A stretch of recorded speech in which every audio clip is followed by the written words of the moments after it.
तो हेलो जी दोस्तों, मेरा नाम है आशीष और स्वागत करता हूं मैं आप सभी का टेक फायर स्पिरिट चैनल के एक और नए वीडियो में। तो जैसे कि दोस्तों आपने पिछले वीडियो में देखा ही होगा कि हम MySQL वर्कबेंच के साथ यानी कि MySQL के ग्राफिकल यूजर इंटरफेस के साथ कैसे हम फ्रेंडली हो सकते हैं और उसको फ्रेंड बना सकते हैं। अगर आपने वो वीडियो नहीं देखा तो सिंपली आई बटन पे क्लिक कीजिए और वो वीडियो देख लीजिए ताकि आपको भी पता चल सके कि MySQL की वर्कबेंच वाली बटन कौन कौन सी किस काम आती है। तो जैसा कि दोस्तों आपने देखा ही होगा इस वीडियो का थंबनेल और पढ़ा ही होगा इस वीडियो का टाइटल, तो हम इस वीडियो में सीखने वाले हैं DDL कमांड। तो ये DDL कमांड्स क्या होती है मैं इसके बारे में आपको सबसे पहले बताना चाहूंगा। हम जब भी डेटाबेस हैंडल करते हैं तो उसमें हम 4 टाइप्स की कमांड यूज करते हैं। सबसे पहली कमांड होती है DDL कमांड, जिसमें हम टेबल क्रिएट करते हैं, उसमें अल्टर करते हैं, उसको ड्रॉप यानी डिलीट करते हैं, रीनेम करते हैं और उस टेबल को ट्रंकेट करते हैं।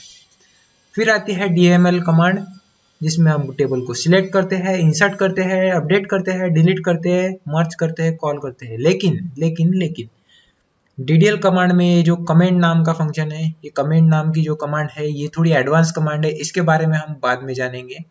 और DML कमांड्स में merge, call, explain plan, lock table, ये वाली 4 कमांड्स भी थोड़ी ज़्यादा एडवांस है, इसीलिए हम इसके बारे में भी बाद में जानेंगे जब हम डेटाबेस मैनेजमेंट सिस्टम पढ़ेंगे। और आती है DCL कमांड और आती है TCL कमांड।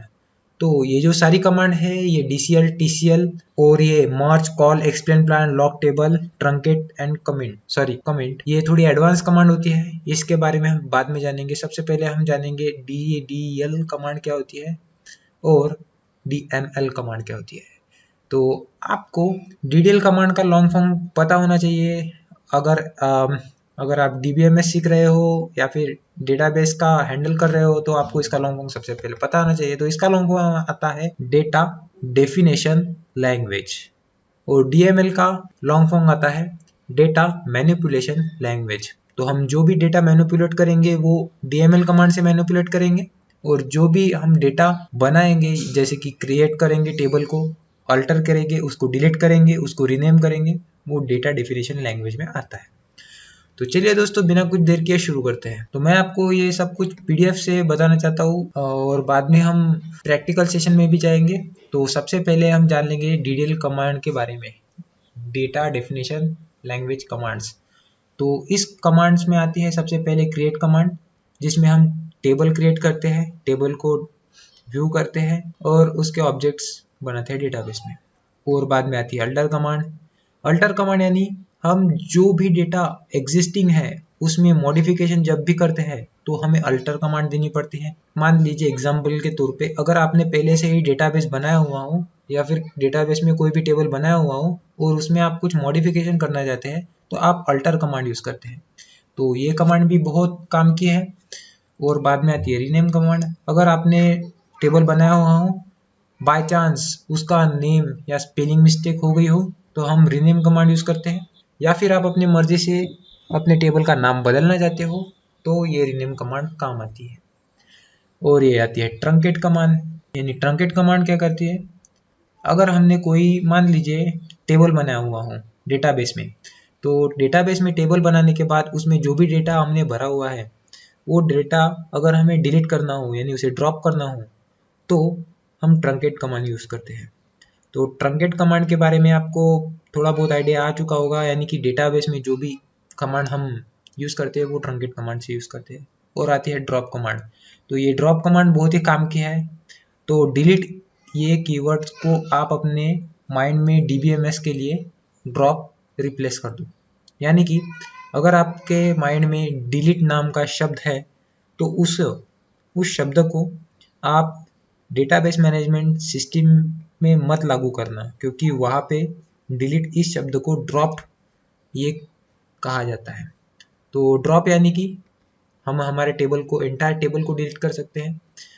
अगर टेबल का व्यू अच्छा नहीं हो तो हम हमारे टेबल के व्यू को भी डिलीट कर सकते हैं और कंप्लीट डेटाबेस भी हम डिलीट कर सकते हैं। तो इस तरह से ये कमांड आती है। और चलते हैं हमारी कमांड की तरफ, यानी हमारे प्रैक्टिकल पार्ट की तरफ। तो सबसे पहले आपको MySQL का वर्कबेंच ओपन कर लेना है। तो आप देख सकते हैं यहाँ कि मैंने पहले ही टेक फायर स्पिरिट नाम का एक अकाउंट बनाया था। अगर आप नहीं जानते कि ये कैसे बनाते हैं बटन्स तो आप पिछले वाली वीडियो देख लीजिए। तो हम सिंपली इस पर क्लिक करते हैं और इस पर हम हमारा पासवर्ड पास करते हैं। तो जैसे ही हम हमारा पासवर्ड पास करते हैं ये हमें हमारे डेटाबेस के अंदर ले जाता है। तो आप देख सकते हैं यहाँ हमारा डेटाबेस ओपन हो गया है। हमें यहाँ पे डायरेक्टली कमांड नहीं लिखनी है, सबसे पहले हम एक डेटाबेस तैयार करेंगे। तो डेटाबेस कैसे क्रिएट करते हैं, यहाँ पे आपको थोड़ा फोकस रखना पड़ेगा क्योंकि DDL कमांड बहुत ही काम आती है। माना कि ये DDL कमांड थोड़ी कंफ्यूज ही होती है, लेकिन कंफ्यूज होने के बाद भी अगर आपको ये अच्छे से समझ आए तो आप डेटाबेस मैनेजमेंट के लिए परफेक्ट प्रोग्रामर बन जा सकते। तो हम सबसे पहले हम जानेंगे क्रिएट कमांड के बारे में। तो ये क्रिएट कमांड क्या करती है, हमारा डेटाबेस तैयार करती है, यानी कि हमारा जो डेटाबेस होता है उसको बनाती है, उसमें टेबल भी बनाती है और उसके अंदर डेटा भी इंसर्ट करवाती है। तो सबसे पहले क्रिएट कमांड में हमें लिखना पड़ता है create database if not exist.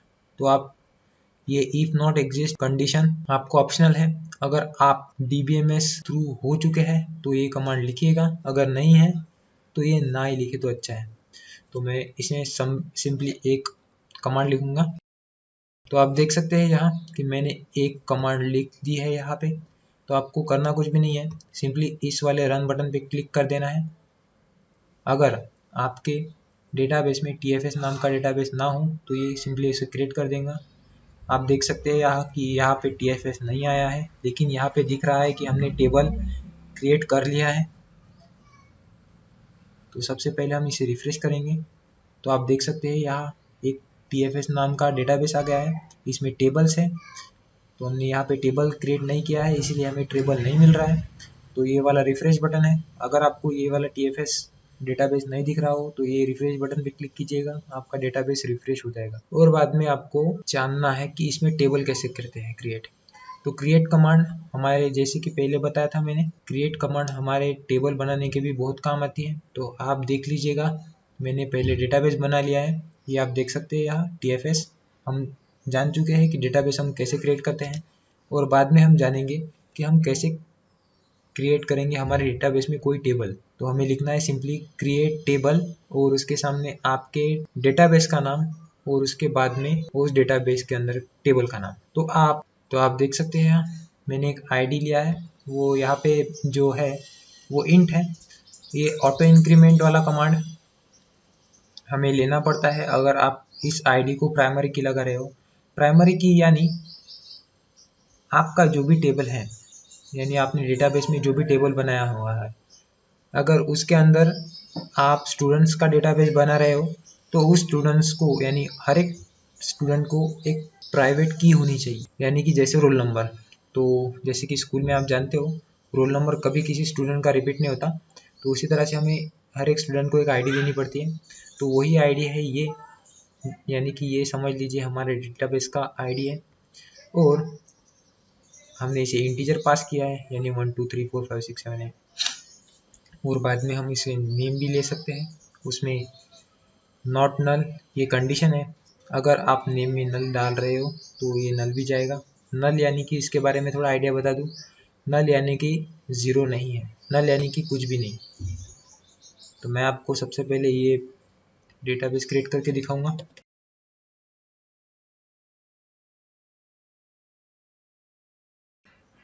ये हमारा टेबल कंप्लीट हो गया है। तो ये नॉट नल क्या होता है, अगर हमने हमारे टेबल में कुछ भी स्टोर नहीं किया है तो ज़ीरो के अलावा वहाँ पे कुछ भी नहीं आता है।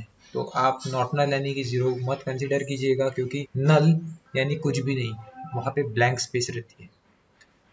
तो ये हमारा टेबल का ढांचा तैयार हो गया है, हमें यहाँ पे कॉमा नहीं देना था, तो हमें यहाँ पे सिंपली इसे रन करवाना है। तो आप देख सकते हैं यहाँ की बहुत मेहनत के बाद हमारा टेबल क्रिएट हो गया है।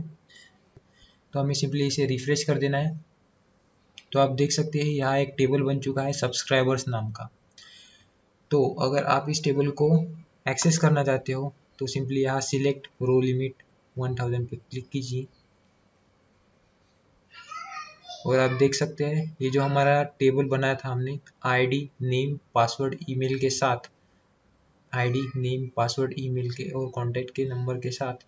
तो आप देख सकते हैं यहाँ कि वो वाला टेबल यहाँ पे हमें शो हो गया है, ID नेम पासवर्ड ईमेल और कॉन्टैक्ट नंबर का। तो इस तरह से हम हमारे डेटाबेस में टेबल क्रिएट करते हैं। और उसके बारे में हम और कुछ जानेंगे डिटेल कमांड्स के बारे में। तो चलिए, तो आप देख सकते हैं यहाँ पे भी मैंने स्क्रीनशॉट्स दे रखे हैं कि हम कैसे डेटाबेस में टेबल क्रिएट करते हैं और कैसे उसे मैनिपुलेट करते हैं। और हम आते हैं अब अल्टर कमांड की तरफ, और मैं यहाँ आपको एक और कमांड दिखाना चाहूँगा जो हमारे बहुत काम की आती है। तो अगर हमने ये वाली कमांड लगा दी तो हमें हमारे टेबल का यानी हमारे डेटाबेस का नाम हमारे टेबल के सामने नहीं लिखना पड़ेगा। तो आपको सिंपली यहाँ लिख देना है यूज़ अपना टेबल नेम, जो भी आपने टेबल नेम दिया होगा वो वाला। तो सिंपली इसे सिलेक्ट कीजिए और रन कीजिए। तो आप देख सकते हैं यहाँ ये जो TFS है वो थोड़ा डार्क हो गया है, इसका मतलब हमारा जो डेटाबेस है वो सिलेक्ट हो चुका है। तो इस तरह से आप अपने डेटाबेस को सिलेक्ट कर सकते हैं, अपने टेबल को क्रिएट कर सकते हैं। और एक कमांड बताऊंगा, तो ये जो कमांड है ये हमारे डेटाबेस के लिए है। तो ये जो कमांड है हमारे डेटाबेस का डिस्क्रिप्शन हमें देगी, यानी उसका मेटा डेटा हमें देगी। तो मैं इसके बारे में आपको बाद में बताऊंगा, लेकिन मैं परफेक्टली जानता हूँ कि ये चलेगी या नहीं चलेगी, लेकिन देखते हैं इसे चला के। तो आप देख सकते हैं ये कमांड नहीं चल रही है क्योंकि मुझे यहाँ पे दिखना चाहिए था सब्सक्राइबर्स। मैंने आपको पहले ही बताया था कि आपको अपने डेटाबेस का नाम आपके टेबल के सामने नहीं देना है। तो आपको सिंपली इसे सिलेक्ट करना है और रन करवा देना है। तो आप देख सकते हैं यहाँ हमने डेटाबेस में जो भी डेटा पुट किया है, जैसे कि आईडी, नेम, पासवर्ड और ईमेल और कॉन्टैक्ट नंबर, उस सारा का डिस्क्रिप्शन हमें आ गया है। तो हमने आईडी इंटीजर लगाया है और जो नेम है वो वैरचर है, पासवर्ड भी वैरचर है, ईमेल भी वैरचर है और कॉन्टैक्ट नंबर भी वैरचर है। तो इस तरह से हमने ये सब कुछ लगाया हुआ है। अगर आपने नल को लगाया, नल ये कंडीशन लगाई है नॉट नल वाली, तो यहाँ नो आएगा। अगर लगाई नहीं है तो यहाँ यस आएगा। और आपने प्राइमरी की किस एट्रीब्यूट को लगाया है वो भी यहाँ आएगा। तो अगर आपने अलग से कोई एट्रीब्यूट्स यहाँ पे लगाए हुए हैं, एट्रीब्यूट्स यानी कंस्ट्रेंट, कंस्ट्रेंट यानी हम जो भी अलग से लगाते हैं हमारे डेटाबेस को कोई हार्म ना हो इसलिए, या फिर उसमें कोई एरर ना आए इसलिए, तो उसे हम कंस्ट्रेंट करते हैं। जैसे कि ये नॉट नल कंस्ट्रेंट है, ऑटो इंक्रीमेंट कंस्ट्रेंट है और वैरचर भी एक कंस्ट्रेंट का टाइप ही है। तो आप इस तरह से अपने कंस्ट्रेंट भी लगा सकते हैं, जैसे कि यहाँ ऑटो इंक्रीमेंट एक कंस्ट्रेंट मैंने एक्स्ट्रा लगाया हुआ है आईडी के लिए। तो इस तरह से आप अपने डेटाबेस को डिस्क्रिप्शन भी दे सकते हैं। तो हम इस बार जानेंगे कि अल्टर कमांड से हम कैसे काम कर सकते हैं। तो अल्टर कमांड के बारे में थोड़ा जानते हैं। अल्टर कमांड में मैंने आपको पहले भी बताया था कि आपके अगर डेटाबेस में कोई टेबल पहले से ही क्रिएट हो और आपको उसे रीनेम करना हो या फिर उसमें कुछ मॉडिफिकेशन करना हो तो आप अल्टर कमांड से कर सकते हैं। तो अल्टर कमांड कुछ इस तरह से सिंटेक्स कैरी करती है। अल्टर टेबल, टेबल नेम और उसके सामने मॉडिफाई लिखना पड़ता है, और टेबल का जो भी एट्रीब्यूट आपको अल्टर करना हो या फिर चेंज करना हो उसका नाम आपको टिल्ड साइन के अंदर लिखना पड़ता है, और उसके बाद आपको यहाँ उसका नया वाला टाइप देना पड़ता है। तो आप देख सकते हैं यहाँ कि हमने जो भी कॉन्टैक्ट नंबर लिया है वो वैरचर है। तो हमें कौन सा भी कॉन्टैक्ट नंबर स्ट्रिंग में नहीं चाहिए, तो हमें डायरेक्टली नंबर में चाहिए। तो हम हमारा कॉन्टैक्ट नंबर नंबर में लेना चाहते हैं, तो इसके लिए हम सिंपली अल्टर कमांड यूज़ करेंगे।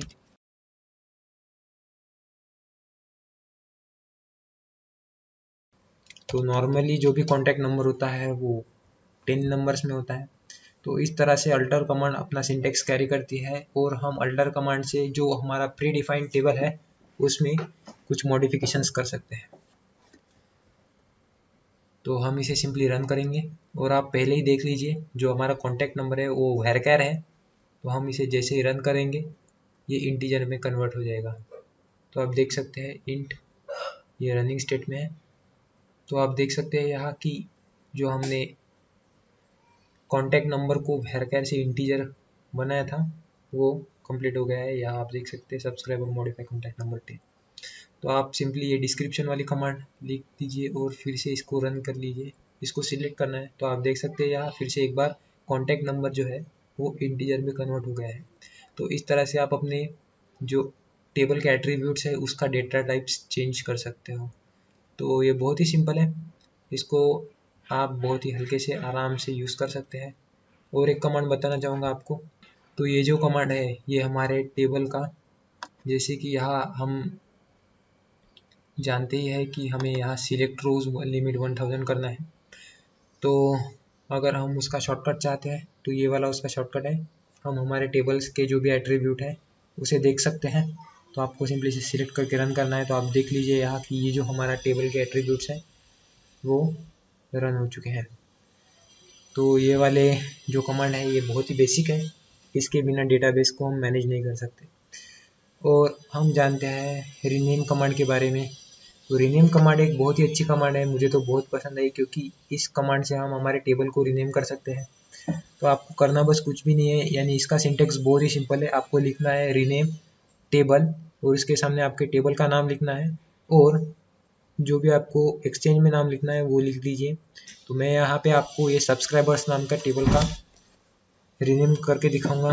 तो मैं यहाँ पे कमांड लिख दूंगा। तो मैंने यहाँ ये कमांड लिख दी है, रीनेम टेबल सब्सक्राइबर्स टू सब। तो हम इसे सिंपली रन करेंगे। तो हम जैसे ही इसे रन करेंगे तो आप देख सकते हैं जो हमने टेबल बनाया था वो ड्रॉप होगा। और यहाँ पे आप सिंपली ये जो सब्सक्राइबर्स है इसको रिफ्रेश कीजिएगा तो आप देख सकते हैं यहाँ सब हो चुका है। तो इस तरह से आप अपने टेबल को रीनेम कर सकते हैं। अगर आप इस बार ESC सब्सक्राइबर्स नाम की ये वाली कमांड चला के देखेंगे तो आपके इसमें नहीं चलेगी, क्योंकि सब्सक्राइबर्स नाम का टेबल हमने रीनेम कर दिया है जिसका रीनेम सब है। तो अगर आप इस बार यहाँ पे सब लिखते हैं और इसे सिंपली रन करवाते हैं तो ये रन होके आपको आपके टेबल का डिस्क्रिप्शन दे देंगी। तो इस तरह से आप अपने टेबल को सिंपली मैनिपुलेट कर सकते हैं। और ये हो गई हमारी रीनेम कमांड। और रीनेम कमांड के बाद आती है हमारी बहुत ही बेसिक कमांड जो है ट्रंकेट। ट्रंकेट कमांड यानी हमने हमारे टेबल में जो भी कुछ इंसर्ट किया है वो हम सारा जो इंसर्ट किया हुआ मटेरियल है वो बाहर फेंक देंगे, तब उसे ट्रंकेट कहा जाता है। तो ट्रंकेट कमांड के बारे में आपको थोड़ी देर बाद में बताऊंगा, क्योंकि ये जो ट्रंकेट कमांड है ये ट्रंकेट कमांड थोड़ी सी कॉम्प्लिकेटेड है, क्योंकि हमने अभी तक हमारे टेबल में कुछ भी इंसर्ट नहीं किया हुआ है।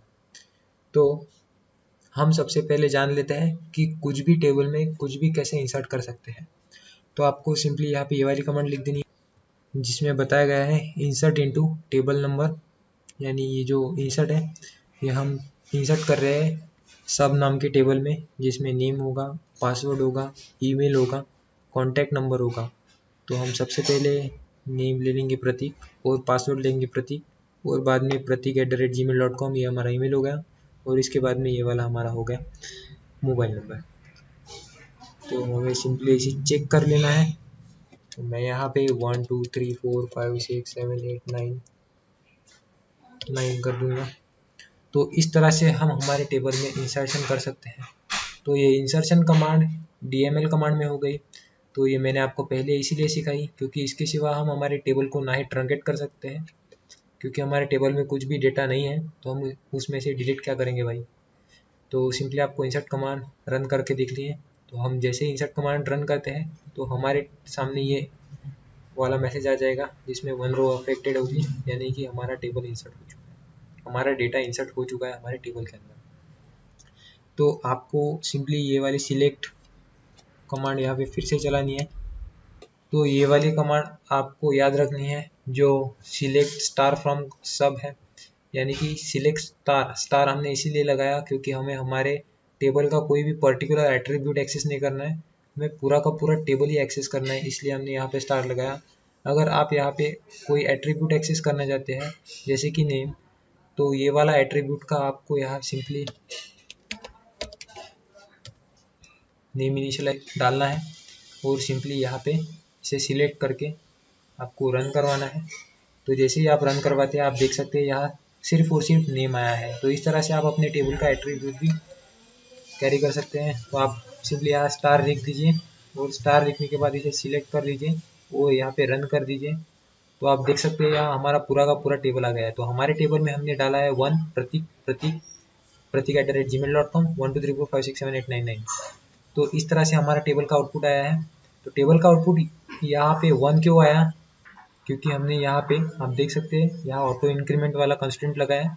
तो ये वाला कंस्टेंट क्या करता है, जो भी हमारा टेबल में नंबर होगा वो 0 से स्टार्ट करेगा, 1 2 3 4 ये ऑटोमेटिक इंक्रीमेंट करेगा।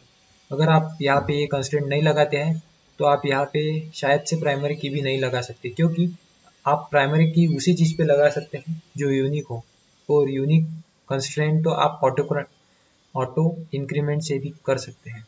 और नॉट नल, ये भी कंस्ट्रेंट हमारे डेटाबेस में नल वैल्यू नहीं आने देगा। अगर आपके डेटाबेस में कोई भी नल वैल्यू है तो ये उसको अवॉइड करेगा।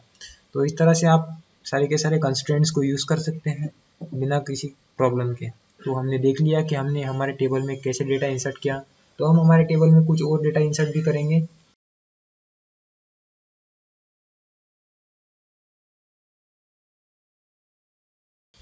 तो ये मैंने यहाँ पे कुछ डेटा लगा दिया है, जिसमें मैंने बताया है हम हमारे टेबल में कुछ और भी ऐड करना चाहते हैं। तो आपको ये जो सेमीकोलन है यहाँ उसको हटा के सिंपली कॉमा लिख देना है, और ये आपका टेबल क्रिएट हो गया।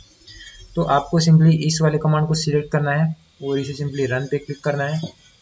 तो आप देख सकते हैं यहाँ इंसर्ट इनटू सब नंबर पासवर्ड ईमेल, यानी कि ये इंसर्शन हो गया। तो आपको सिंपली सिलेक्ट कमांड पे फिर से सिलेक्ट करके देख लेना है। तो आप देख सकते हैं यहाँ मैंने जो भी डेटा एग्जॉस्ट लिया था तो वो सारा का सारा डेटा यहाँ पे आ गया है। तो आप देख लीजिए, ये बहुत ही अच्छा है और इस तरह से डेटाबेस बहुत ही ज़्यादा फास्ट काम करता है। तो आपने देख लिया होगा कि हम हमारे टेबल में किस तरह से कुछ भी वैल्यू इंसर्ट कर सकते हैं। तो अब चाहते हैं ट्रंकेट कमांड की तरफ, क्योंकि ट्रंकेट कमांड से हम हमारे टेबल में जो भी डेटा है उसे डिलीट करेंगे। तो ट्रंकेट कमांड बहुत ही सिंपल स्ट्रक्चर कैरी करती है, आपको लिखना कुछ भी नहीं है, सिंपली ट्रंकेट टेबल और उसके सामने आपका टेबल नेम आना चाहिए। इस तरह से ट्रंकेट कमांड का सिंटेक्स है। आपको सिंपली यहाँ पे ट्रंकेट टेबल और टेबल नेम लिख देना है और इसे सिलेक्ट करके रन कर देना है। तो जैसे ही आप इसे रन करते हो आपका पूरा का पूरा टेबल ड्रॉप हो जाएगा, यानी आपके टेबल के अंदर जो भी कुछ भी डेटाबेस बना होगा वो डिलीट हो जाएगा।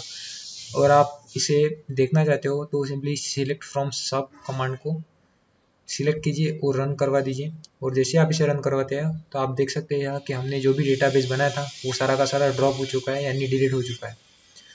तो इस तरह से आप अपने टेबल को ट्रंकेट यानी खाली करवा सकते हो। और हम जानेंगे एक और कमांड जो है ड्रॉप। ड्रॉप कमांड बहुत ही अच्छी और बहुत ही सिंपल स्ट्रक्चर कैरी करती है। इसके सामने टेबल का यानी आपके डेटाबेस का नाम ही लिखना है। तो आपको सिंपली ये इंग्लिश लिखने की तरह ही आसान है, यहाँ पे लिखना है ड्रॉप और आपका डेटाबेस का नाम। तो इस तरह से ये जो कमांड है हमारा डेटाबेस को डिलीट कर देंगी। तो आपको इसके सामने लिखना भी पड़ेगा, यानी आपको इसके सामने लिखना भी पड़ेगा आप क्या ड्रॉप कर रहे हैं। तो आप टेबल ड्रॉप करना चाहते हैं या डेटाबेस ड्रॉप करना चाहते हैं, आपको ये भी लिखना पड़ेगा। तो मैं डेटाबेस ड्रॉप करना चाहता हूँ। सबसे पहले हम टेबल ड्रॉप करके देखेंगे। तो आपको लिखना है ड्रॉप टेबल और यहाँ पे लिखना है टेबल का नाम। सिंपली ये कमांड एग्जीक्यूट कीजिए सिलेक्ट करके। तो आप देख सकते हैं यहाँ कि ये वाली कमांड रनिंग है और ये कंप्लीट हो चुके हैं। तो आप देख सकते हैं यहाँ कि हमारा टेबल वहाँ से गायब हो चुका है जहाँ पे था। और अगर आपको डेटाबेस भी यहाँ से डिलीट करना हो तो आप सिंपली इसके सामने ड्रॉप के सामने डेटाबेस लिख दीजिएगा और सिंपली इसे सिलेक्ट करके रन करवा दीजिएगा। तो आपका डेटाबेस भी यहाँ से गायब हो जाएगा। तो इस तरह से आप DDL कमांड सीख सकते हैं, यानी डेटा डेफिनेशन लैंग्वेज सीख सकते हैं। तो ये हमारे डेटा डेफिनेशन लैंग्वेज की सारी कमांड्स हो गई है। तो ये बहुत ही बेसिक है, ये आपको आनी चाहिए, मतलब आनी ही चाहिए। अगर इस बेसिक के साथ आप नहीं चलते हो तो आप एक अच्छे डेटाबेस डिज़ाइनर नहीं बन सकते, और JDBC का कनेक्शन तो आपसे दूर ही रहा। तो हम JDBC के लिए सीख रहे हैं, तो आप सिंपली जो मैं दिखा रहा हूँ उस पर फोकस कीजिए और ये कंप्लीट कर दीजिए। और आशा करता हूँ कि ये वीडियो आपको अच्छा लगा होगा। यार अच्छा लगा हो तो लाइक कीजिए, क्योंकि बहुत मेहनत लगती है वीडियो बनाने में, और वीडियो देखने में और समझने में बहुत मेहनत नहीं लगती है। अच्छा लगा होगा तो लाइक कीजिए, चैनल को सब्सक्राइब कीजिए। हम मिलते हैं नेक्स्ट वीडियो में। Zombie apocalypse.